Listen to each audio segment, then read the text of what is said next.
অনুষ্ঠিত হলো রায়গঞ্জ বিশ্ববিদ্যালয়ে বাংলা সাহিত্য আন্দোলন ও তার প্রভাব কর্মসূচি। এদিনের কর্মসূচিতে বিধায়ক হিসেবে দায়িত্ব গ্রহণের পর প্রথমবার নিজের প্রাক্তন শিক্ষা প্রতিষ্ঠান রায়গঞ্জ বিশ্ববিদ্যালয়ে এসে আবেগঘন মুহূর্তেই সাক্ষী থাকলেন কৌশিক চৌধুরী। বুধবার দুপুরে বিশ্ববিদ্যালয় চত্বরে পৌঁছতেই শিক্ষক শিক্ষিকা অধ্যাপক ও বিশ্ববিদ্যালয়ের কর্মীদের সঙ্গে সৌজন্য বিনিময়ে অংশ নেন তিনি। দীর্ঘদিন পর পুরনো ক্যাম্পাসে ফিরে এসে ছাত্রছাত্রীদের নানা স্মৃতি যেন আবারও জীবন্ত হয়ে ওঠে তার কাছে। এদিন বিশ্ববিদ্যালয়ের উপাচার্য অর্ণব সেনের সঙ্গে বিশেষ বৈঠক করেন কৌশিক চৌধুরী। পাশাপাশি বিভিন্ন বিভাগের অধ্যাপক অধ্যাপিকা, সহকারী শিক্ষক ও কর্মচারীদের সঙ্গে কথাবার্তা বলেন এবং বিশ্ববিদ্যালয়ের বর্তমান পরিস্থিতি ও শিক্ষা সংক্রান্ত বিভিন্ন বিষয় নিয়েও আলোচনা করেন। বিশ্ববিদ্যালয়ের তরফে নবনির্বাচিত বিধায়ককে শুভেচ্ছা ও অভিনন্দন জানানো হয়। নিজের অনুভূতি প্রকাশ করতে গিয়ে কৌশিক চৌধুরী জানান, এই শিক্ষা প্রতিষ্ঠানের সঙ্গে তার আত্মিক সম্পর্ক বহুদিনের। ছাত্রজীবনের গুরুত্বপূর্ণ সময় তিনি এখানেই কাটিয়েছেন। কলেজ ও বিশ্ববিদ্যালয়ের সেই দিনগুলোর স্মৃতি আজও তার মনে অমলিন হয়ে রয়েছে। তিনি বলেন, এই ক্যাম্পাস আমাকে শুধু শিক্ষা দেয়নি, জীবনের অনেক মূল্যবোধও শিখিয়েছে। আজ বিধায়ক হিসাবে আবার এখানে ফিরে আসতে পেরে সত্যিই খুব ভালো লাগছে। তিনি আরও জানান, শিক্ষা প্রতিষ্ঠানগুলির উন্নয়ন এবং ছাত্রছাত্রীদের স্বার্থে ভবিষ্যতেও তিনি সবসময় সহযোগিতার হাত বাড়িয়ে দেবেন। তার এই সফরকে ঘিরে বিশ্ববিদ্যালয় মহলেও উৎসাহের পরিবেশ তৈরি হয়। আমার নাম অভিষেক রয়। আমি সাহিত্য একাডেমিতে চাকরি করি। ওখানে আমার পোস্ট হচ্ছে প্রোগ্রাম অফিসার। আজকে রায়গঞ্জ বিশ্ববিদ্যালয়ে কি অনুষ্ঠান এবং তারা এর মধ্যে আছে কি বিষয়ে এখানে হচ্ছে আমরা বিভিন্ন ধরনের গণ আন্দোলনের প্রভাব বাংলা সাহিত্যে কিভাবে পড়েছে এটার উপর আমরা একটা অনুষ্ঠান করতে চাই। রায়গঞ্জ বিশ্ববিদ্যালয়কে আমরা অনুরোধ জানিয়েছিলাম। অবশ্যই এই প্রোগ্রাম অ্যাপ্রুভ করেছেন আমাদের সাহিত্য একাডেমি কর্তৃপক্ষ এবং আমাদের বাংলা উপদেশক পর্ষদ। ওদের অনুমোদনের পরে তারপরে আমরা অ্যাপ্লাই করি, মানে এনাদেরকে চিঠি পাঠাই যে আপনারা কি ব্যাপারে ইচ্ছুক কিনা। ওরা জানিয়েছিলেন ইচ্ছুক। তারপরে মাঝখানে কয়েকবার প্রোগ্রামটা একটু ডেটটা পিছিয়ে ছিল অন্যান্য বিভিন্ন রকম কারণে। তারপর এই ডেটে অবশেষে ফাইনাল হয়ে যাওয়ার পর আমরা এই ডেটে অনুষ্ঠান করি। কখন শুরু হয়েছিল আর কতক্ষণ চলবে? এটা সকালে শুরু হয়েছিল, একটু দেরি হয়েছিল অনুষ্ঠানটা শুরু হতে, কারণ সকালে বৃষ্টি বৃষ্টি হওয়ার জন্য একটু দেরি হয়েছিল। আমার মনে হয় হয়তো প্রায় 5টা এরকম সময় হয়তো অব্দি চলতে পারে। বাংলা মানে সাহিত্য গণ আন্দোলনের প্রভাব এই ধরনের বিষয় নিয়ে সেমিনার করার কি উদ্দেশ্যটা কি? উদ্দেশ্য বলতে যেরকম সাহিত্য একাডেমি তো পুরোপুরি সাহিত্যের উপরই কাজকর্ম করে, সমস্ত কিছু সাহিত্যকে কিভাবে প্রচার প্রসার এগুলো করা যায়। আমাদের সাহিত্য একাডেমি ওয়েবসাইটে আরো ডিটেলস ইনফরমেশন দেওয়া আছে, মানে সাহিত্য একাডেমি কিভাবে সারা ভারতেই বিভিন্ন ভাষার মধ্যে এইরকম ভাবে বিভিন্ন রকমের কাজকর্ম চালিয়ে যাচ্ছে। সেই রকমই একটি বিষয় আমাদের এখানে বাংলা অ্যাডভাইসারি বোর্ড মিটিং হয় আমাদের বছরে একবার। সেখানে কনভেনর এবং বোর্ড মেম্বাররা বিষয়টি প্রপোজ করেন যে এরকম একটি বিষয় হওয়া দরকার। তারপরে আমরা বিভিন্ন রকম কোলাবোরেটর খুঁজি। এবার আমরা সাহিত্য একাডেমি থেকে যেমন বিভিন্ন গভর্নমেন্ট থেকে চেষ্টা করা হচ্ছে যে আমরা যাতে একটু মানে বিভিন্ন প্রান্তে বা বিভিন্ন ডিস্ট্রিক্টে যেখানে সব জায়গাতে আমরা একটু ছড়িয়ে পড়তে পারি। তো সেই হিসেবে রায়গঞ্জে আগে তো সেরকম কোনো অনুষ্ঠান হয়নি, সেই জন্য আমরা রায়গঞ্জে এখানে চুজ করে ওদেরকে অনুরোধ করেছিলাম যে ওরা রাজি কিনা। গবেষক বা শিক্ষার্থীদের মধ্যে যে গণ আন্দোলনের প্রভাব কিভাবে পড়ে তাদের বাংলা সাহিত্যে, হ্যাঁ হ্যাঁ বাংলা সাহিত্যে। এবার তবে দেখুন বক্তাদের লিস্টও এখন কে ধরুন কে কত মানে যোগ্য বক্তা বা এই যেগুলো নিয়ে কিছু কথা হচ্ছিল যে এই বক্তারা কেন। এখন এটা একটা ধরুন এই ধরনের এটা একটা বিশাল পরিসরের আলোচনা। একটা সেমিনার বা সিম্পোজিয়ামে আর আমরা কতটুকু ধরতে পারি, এটা আমরা কিছু দিক নির্দেশ করতে পারি।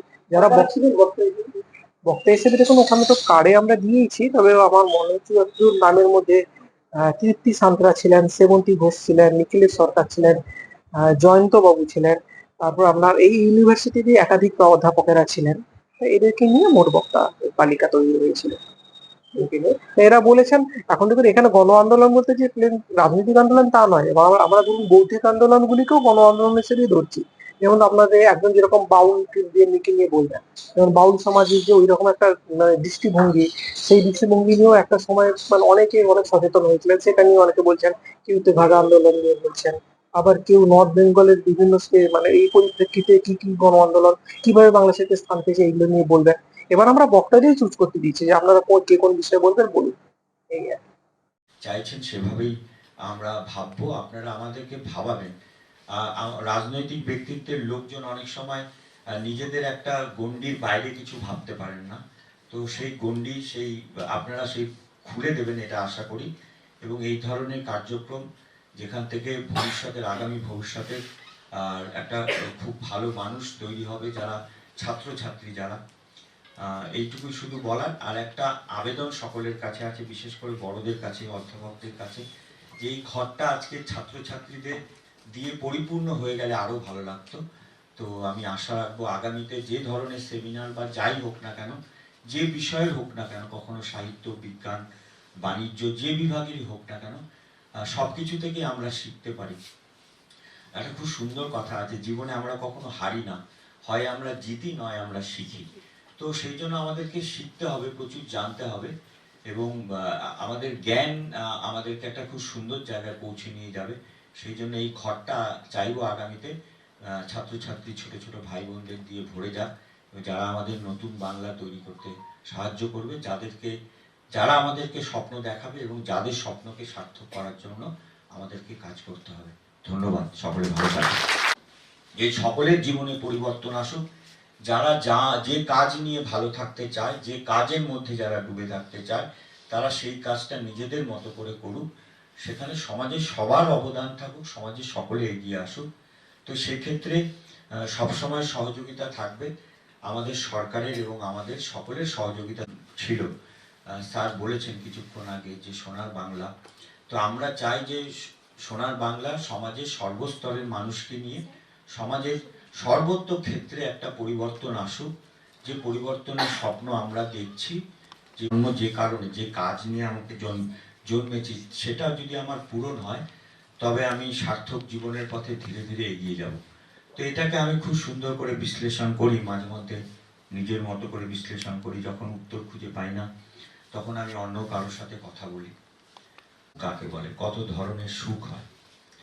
তো সেই সময় উনি চেতনার সুখ বা চৈতন্যের সুখ বলে একটা শব্দ আমার সামনে এনেছিলেন, ব্যবহার করেছিলেন, এবং তিনি বলেছিলেন যে সাহিত্য চর্চা করলে, একটা ভালো কবিতা পড়লে, একটা ভালো উপন্যাস, একটা ভালো গল্প পড়লে সেই চেতনার সুখ অনুভব করা যায়, চৈতন্যের সুখ অনুভব করা যায়।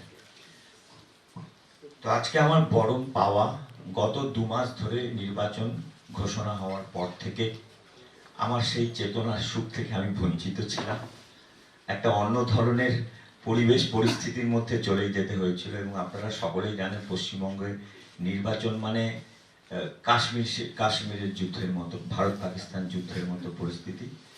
আর পৃথিবীর কোনো দেশে বোধহয় এইভাবে নির্বাচন হয় না, আপনারা সবাই প্রত্যক্ষ করেন সব সময়, এবং এটা আমাদের জন্য খুব দুর্ভাগ্যজনক। তো সেই কারণে নির্বাচন ঘোষণার পর থেকে আজকের তারিখ, অর্থাৎ 20 তারিখ, 19 তারিখ পর্যন্ত তো আমি এই চৈতন্যের সুখ থেকে বঞ্চিত ছিলাম। আজকে এই একটা অদ্ভুত পরিবেশ তৈরি হয়েছে, যে পরিবেশের মধ্যে রায়গঞ্জ ইউনিভার্সিটি কর্তৃপক্ষ আমাকে এখানে ডেকেছেন। তো তাদের কতটা ভালো লাগছে আমি জানি না, কিন্তু আমার কিন্তু খুব ভালো লাগছে। একটা অন্যরকম পরিবেশ পরিস্থিতিতে আজকে আমি এখানে আসতে পেরেছি।